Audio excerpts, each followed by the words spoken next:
Thank you, Deputy Speaker. You know, the prevalence of mis- and disinformation, both on digital platforms and in the media more broadly, is a cause of great concern, not only for many in my community of North Sydney, but around the world. As a result, to effectively combat this issue, democratic governments worldwide are trying to tread a fine line that balances the need to objectively deconstruct untrue and harmful content whilst protecting the freedom of expression. After all, online platforms can be used for purposes that both strengthen and undermine democracy and values. They can increase access to information and facilitate the free exchange of ideas, increase the diversity of voices contributing to public discussions, and allow for broader public participation in a democratic conversation. But they can also be used in ways that pose a threat to democratic processes, through disinformation campaigns that undermine trust in public institutions and exacerbate divisions within society. As the Australian Human Rights Commission stated in their submission to the Senate Select Committee on Foreign Interference through Social Media, the challenge lies in ensuring any policy responses mitigate the risks posed by the latter without disproportionately impacting upon the former. And that is the challenge before the Parliament now, to assess whether this bill strikes an equilibrium between safeguarding against misinformation whilst protecting freedom of speech. Now, this bill has drawn a lot of criticism, and I'm sure I'm not alone in receiving substantial amounts of correspondence from my community with concerns about potential implications of the bill before us and getting the balance wrong. On one hand, veering too far towards combating misinformation risks shutting down free speech, delegitimising alternative opinions and justifying censorship. It risks imposing a single view of truth, as some have written, or a chilling effect on free speech that stymies innovation and alternative thinking. On the other hand, veering too far towards protecting free expression risks ignoring the spread of disinformation, leading to political interference in elections, inciting violence and, amongst other risks, spreading harmful health-related information. Disinformation has already influenced democratic processes around the world, from the 2016 US presidential election to the UK's Brexit information. And the World Health Organisation's review of studies into misinformation and health found social media propagated poor-quality health-related information during pandemics, humanitarian crises and health emergencies at an increasing rate. The report notes such spreading of unreliable evidence on health topics amplifies and promotes unproven treatments. The COVID-19 pandemic was a prime example. A review of 14 studies conducted across different countries found that serious harm had occurred because of COVID-19 related misinformation. Cases included hydroxychloroquine overdoses, drug shortages, changing treatments of patients with rheumatic and autoimmune diseases, and panic over supplies and fuel. In just one example, a popular myth that the consumption of pure alcohol could eliminate the COVID virus led to 800 deaths and more than 5,000 hospitalisations. Yet while the reasons to legislate are becoming increasingly evident, striking the right balance is going to be tricky, and it was clear the government's first attempt, the 2023 iteration of this bill, did not hit the mark. To its credit, the government has appeared to listen to some of that criticism. Excuse me while I switch.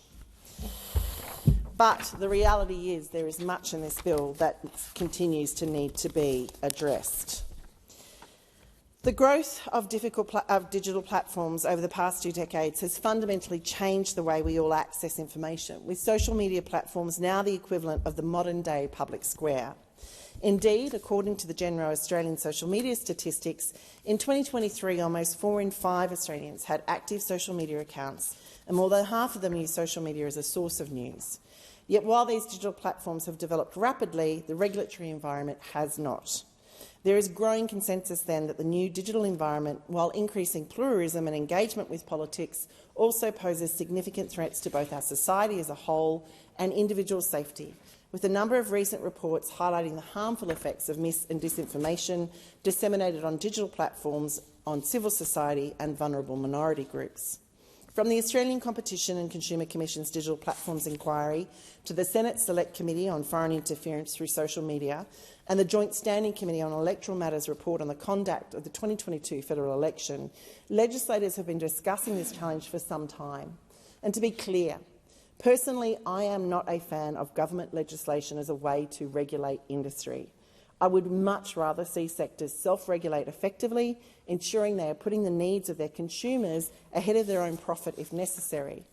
But Australia's voluntary code of practice on disinformation and misinformation, implemented in response to the Digital Platforms Inquiry, has not been sufficient to stop the problem because a number of the major platforms, including Reddit, Snapchat, WeChat, and as of November last year, X, are not signatories. Voluntary commitments on the part of companies have not always been implemented effectively, and a lack of transparency and consistent data means implementation has been difficult to measure. Ultimately, the truth is these platforms are commercially driven and are designed to keep users on them as long as possible to attract advertisers. And in this way, the environment is absolutely prime for manipulative techniques. And that brings me to the bill before us, which aims to drive these commercial entities to prioritise their end users' welfare. Just as we wouldn't let a dodgy car on the road with bad brakes, we cannot allow these businesses to continue to operate with the same poor standards. The bill proposes to do that by regulating the platform so they take reasonable steps to ensure their product is not being used to spread mis and disinformation. The bill aims to do that by imposing obligations on the digital platforms to assess the risk of mis and disinformation on their platforms and publish a risk report, to publish their policies for managing mis and disinformation, and to publish media literacy plans to detail the measures they will take to help users better identify mis and disinformation.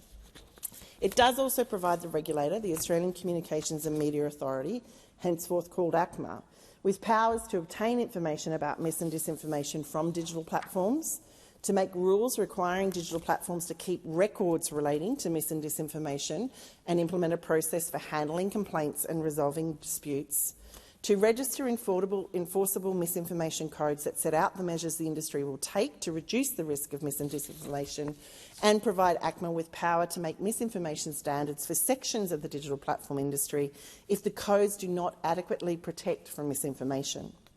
Importantly, and this is really important for people to understand, these codes and standards will be disallowable by this Parliament, and the digital platforms will continue to be responsible for the content they host and promote to users. In this way, these new powers are designed to promote transparency and hold digital platforms to account for the actions they take to counter the spread of mis and disinformation on their services. But they do not enable ACMA to engage directly with a content producer nor demand content be removed. As made evident through the impact analysis of the bill, significant effort has been put into drafting the legislation to ensure these powers are appropriately balanced, so any limitation on the freedom of expression would be proportionate to the ultimate objective of protecting the community from serious online harm. That being said, many still have concerns about the legislation, and they deserve to be acknowledged and answered. The most common being that this bill will unduly restrict the implied right to freedom of expression and freedom of political communication. Many are concerned that rather than protecting our community, these powers, as exercised through ACMA, will ultimately mean it will be the government of the day that decides what is and is not acceptable to say, capturing valid expression under the definition of misinformation. And as one person wrote, if the last few years have demonstrated anything, it's that what is often labelled misinformation may actually later be proven to be correct. Some are also worried about the potential for the silencing of legitimate concerns or over-censorship, and these concerns are shared by some very prominent human rights organisations, with the Human Rights Commission highlighting a number of deficiencies in this bill. And again, I want to reiterate, I understand these concerns. It isn't surprising the Australian community would be worried about their right to freedom of expression, given that this right is not explicitly protected in our federal constitutional or our statutory law. Additionally, across the globe, we are increasingly seeing authoritarian governments use misinformation to their advantage. And at home, we are increasing the suppression of the right to protest. We're witnessing the increasing suppression of the right to protest and the prosecution of whistleblowers. Again, while I acknowledge and understand these concerns, however, I do believe this bill includes appropriate guardrails to ensure that, to the extent that there is a restriction on freedom of communication, it is justified and proportionate. Importantly, the fact that these new ACMA powers are directed to digital communication platform providers and not individual end users provides me with some comfort that, while certainly not perfect, this bill is at least headed in the right direction.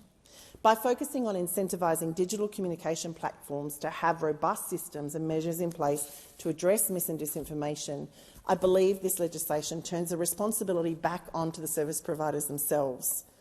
Importantly, if the legislation had enabled ACMA or any minister or politician to have direct takedown power for individual content or accounts, I would not even be considering supporting it.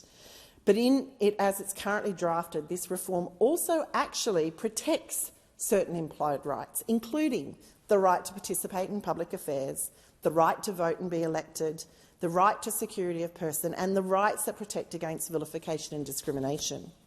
Ultimately, weighing up these competing interests and rights requires an ethical framework, and this is where we are at a disadvantage as a nation, because Australia is the only liberal democracy in the world without either an overarching federal Bill of Human Rights or a Human Rights Act. If we had that in place, arguably this conversation and debate would be far easier. And on that point, I just want to draw particular attention to what I see as completely inconsistent stance taken by the opposition of this legislation. Only a number of months ago, as the Parliamentary Joint Committee on Human Rights recommended Australia introduce a Human Rights Act, the opposition dissented vociferously on the basis that Australians' rights are already adequately protected. Give me a break. You can't have it both ways. Either rights are adequately protected or they're not. I've also heard concerns from my community about excessive powers granted to ACMA. As one person put it to me, the notion of ACMA acting with such authority, effectively becoming a gatekeeper for what is allowed on our digital platforms, from public health debates to political discussions, is deeply concerning. And these concerns are valid. But I do believe they are being addressed through the increased safeguards added to this bill since that first draft back in 2023. In particular, I want to draw people's attention to Section 70 of the bill, which provides a review mechanism which includes an assessment of the impact of the bill on freedom of expression 3 years after commencement and must be conducted in a manner that provides for public consultation.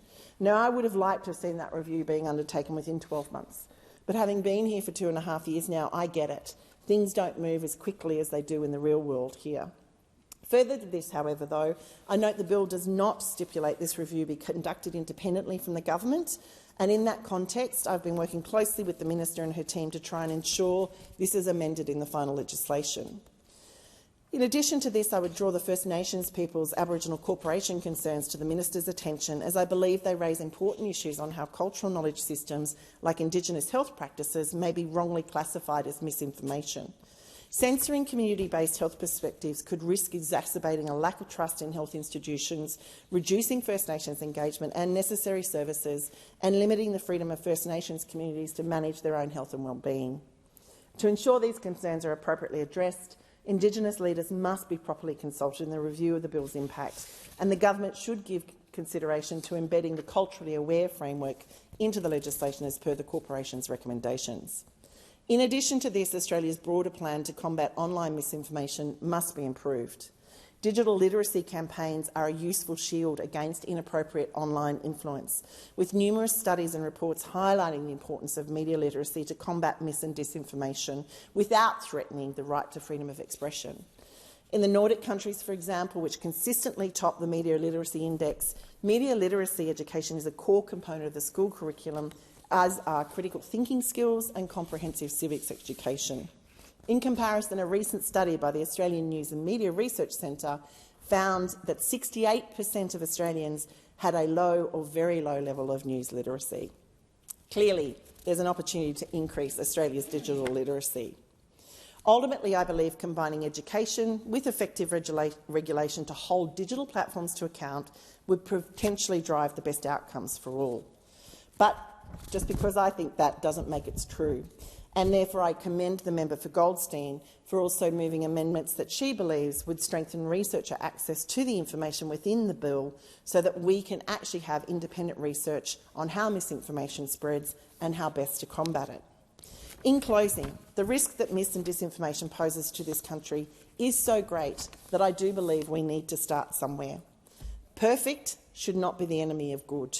So while there is certainly room for improvement in this legislation, particularly with regard to an independent review and academic access to information, With some amendments, I will be inclined to support this legislation as a first step to reduce the spread of harmful mis- and disinformation.